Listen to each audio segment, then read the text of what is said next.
میں اللہ یہ بھی نہیں فرماتے محبوب دین آپ کا ہوا. اس آیت میں اللہ یہ بھی نہیں فرما رہے. اس آیت میں 4 کم ہے. کم الیوم اکملت لکم دینکم واتممت علیکم. اللہ فرماتے ہیں دین میرا میں نے دیا محبوب کو، لیکن محبوب اب عرفات کے میدان میں تیرے سامنے جو جانشار صحابہ کھڑے ہیں نا، انہیں کہا یہ دین تمہارا ہے.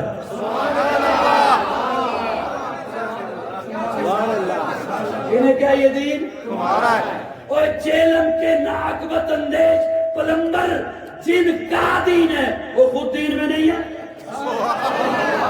سارا دین صحابہ میں، اب امت کو دین ملے گا صحابہ سے.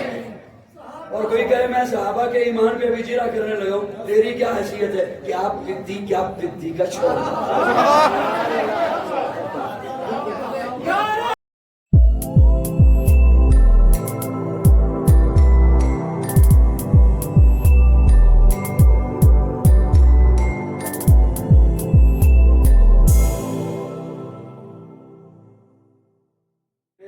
بڑی ذمہ داری سے ایک جملہ بولنے لگا ہوں. کئیوں کو پھر یہ پچھلے دور میں بھی تھوڑی سی پریشانی بنی کہ وہ ناموں سے صحابہ کا بل پاس ہوا. پریشانی ہوئی نا، بہت پریشانی ہوئی. اچھا یہ چیئرمین نہ لکھ دے، ایم این اے نہ لکھ دے، ایم پی اے نہ لکھ دے، فلاں نہ لکھ دے، صدر نہ لکھ دے. میں اتنے علماء کی جھرمٹ میں بول رہا ہوں اور مجھے دکھ ہوگا کیونکہ میں نے ایک لفظ ہی صرف بولنا ہے، انہیں تو پتہ چل جانا ہے. ان کی طرف سے آواز نہیں تو مجھے دکھ ہوگا، پھر شاید میں تقریر جاری نہ رکھوں، میں اٹھ کے چلا جاؤں. یہ ایم این اے، چیئرمین، یہ سپیکر اسمبلی کا، صدر، وزیر اعظم، انہوں نے کیا لکھنا ہے؟ اللہ فرماتے ہیں قرآن میں کاتبہ.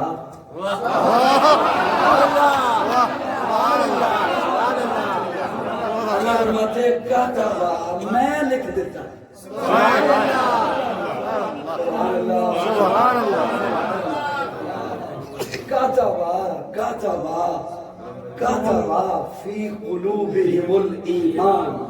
سبحان اللہ. فرمانے میں لکھ دیتا. سبحان اللہ.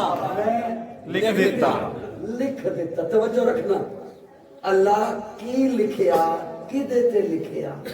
سبحان اللہ. توجہ ہے صاحبہ، کہاں لکھا، کیا لکھا.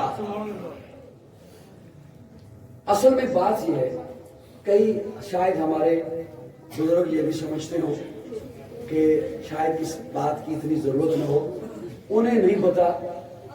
بڑی مشکل سے ہمارے کئی بزرگوں نے کی پیڈ والے موبائل کی سمجھ سیکھی، اس کی نہیں سیکھی ابھی.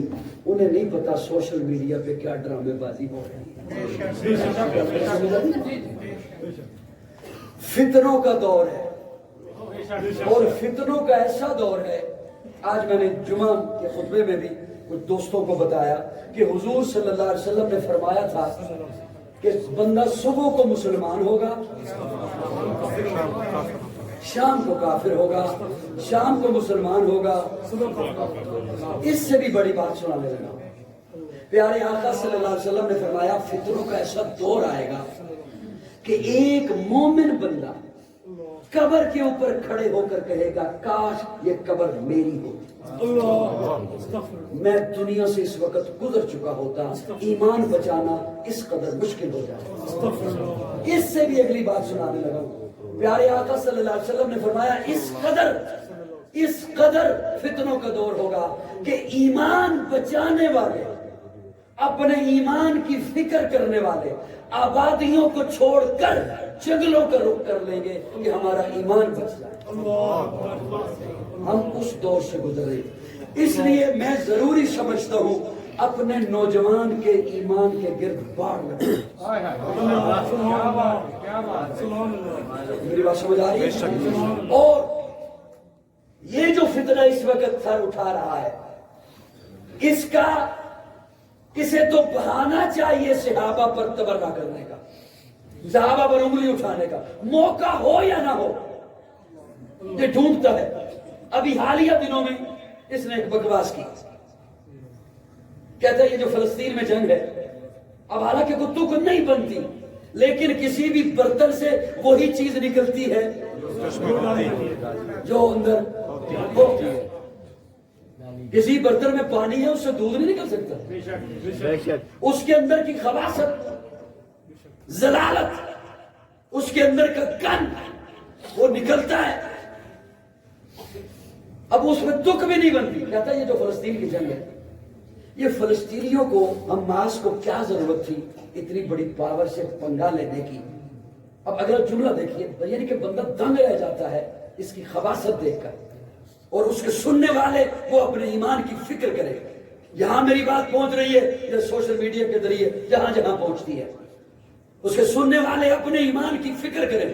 کہتے ہیں کہ کیا ضرورت تھی فلسطین کو یا حماس کو اتنی بڑی پاور سے پنگا لینے کی، جب وہ اتنی بڑی انٹیلیجنس ہے، جب ان کی اتنا بڑا دعویٰ ہے کہ ہم دنیا کی چوتھی بڑی فوج ہیں۔ ایک ٹینک کے سامنے اگر 1000 بھی خالد بن ولید آ جائیں تو کیا کر سکتے؟ یہ نہیں کہ اس کے اندر کا گند، غلاظت، وہ اس کا اندازہ لگائیے، ایمان والے اس کی غلاظت کا اندازہ لگائیں کہ تک بنے یا نہ بنے۔ میری بات سن رہے ہو آپ؟ اب اس بے وقوف کو اس بات کا پتہ ہی نہیں، اس بے وقوف کو اس بات کا علم ہی نہیں کہ خالد بن ولید کہتے کسے، اسے پتہ ہی نہیں کہ صحابی کہتے کسے، اسے یہ پتہ ہی نہیں کہتا خود کو کتابی ہے، اسے یہ علم ہی نہیں کہ خالد بن ولید کس کا نام ہے۔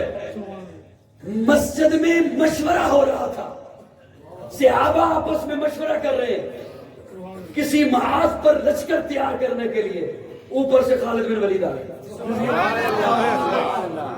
ہوش میں بیٹھنا حضرات، ہوش میں بیٹھنا۔ آپ کو بڑی منتوں سے مشکل سے بات سنانی پڑتی ہے، اور ہمیں پتہ ہے کہ اصل میں ہم نے سنانی کسے ہوتی ہے۔ توجہ رکھنا، حضرت خالد بن ولید آ گئے۔ کیا مشورہ کر رہے ہیں؟ فلاں محاذ پر لشکر بھیجنا ہے، قافلہ بھیجنا ہے، فوج بھیجنی ہے۔ مد مقابل کون ہے؟ فلاں ہیں۔ کتنے ہیں؟ صحابہ نے بتایا 60,000 جنگجو۔ 60,000 نفوس نہیں، میرے لفظ نوٹ کیا کرو، جنگجو، فوجی، اسلحہ سے لیس جنگجو، لڑاکا، وہ 60,000 ہے۔ سیالکوٹ والوں، میں آپ کی منتیں کرنے سے رہا، حضرت خالد بن ولید کہتے ہیں لشکر رہنے دو، میں اکیلا جاؤں گا۔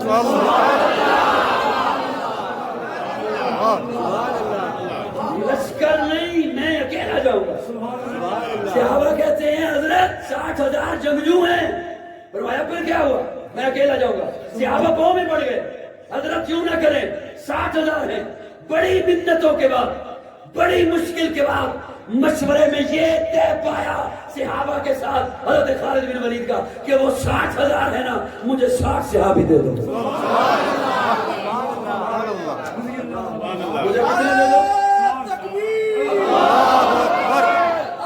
مجھے 60 صحابی دے دو۔ یہ 60 صحابی لے کر حضرت خالد بن ولید 60,000 کے مقابلے کے لیے گئے، اور چشم فلک نے یہ نظارہ دیکھا، دھرتی پہ یہ منظر قائم ہوا کہ 10 صحابہ شہید ہوئے، 8,000 سے زائد کافروں کو جہنم واصل کیا، اور حضرت خالد بن ولید اسلام کا جھنڈا گاڑ کر واپس۔ عظمت حضرت خالد بن ولید زندہ باد۔ اور فلسطین کے بچے وہ شہید ہو کر بھی مسکرا رہے ہیں، اور اس کی جیل میں بیٹھ کے شلوار گیلی ہو رہی ہے۔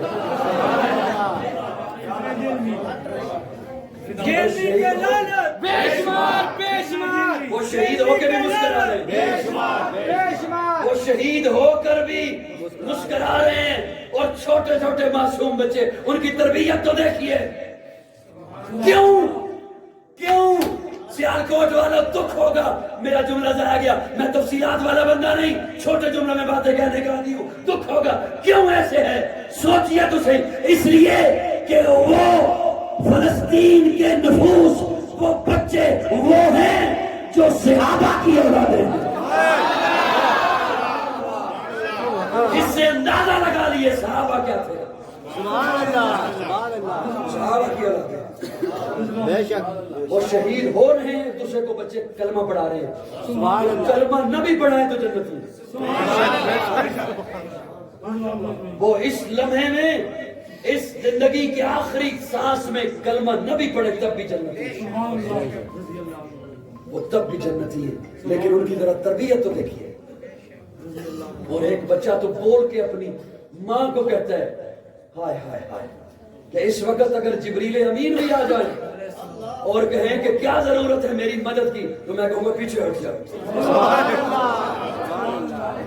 حضرت ابراہیم کی یاد کو تازہ کریں. سبحان اللہ. وہ تو وہ لوگ ہیں, اللہ انہیں آزادی نصیب فرمائے, اللہ ان کی غیب سے مدد فرمائے. اصل بات تو یہ ہے کہ یہ کام ہے حکمرانوں کا. بے شک. دعا کریں اللہ ہمیں ہمارے مسلم حکمرانوں کو حیا نصیب فرمائے, مسلم حکمرانوں کو اللہ غیرت نصیب فرمائے, عرب کے شہزادوں کو اللہ غیرت نصیب فرمائے.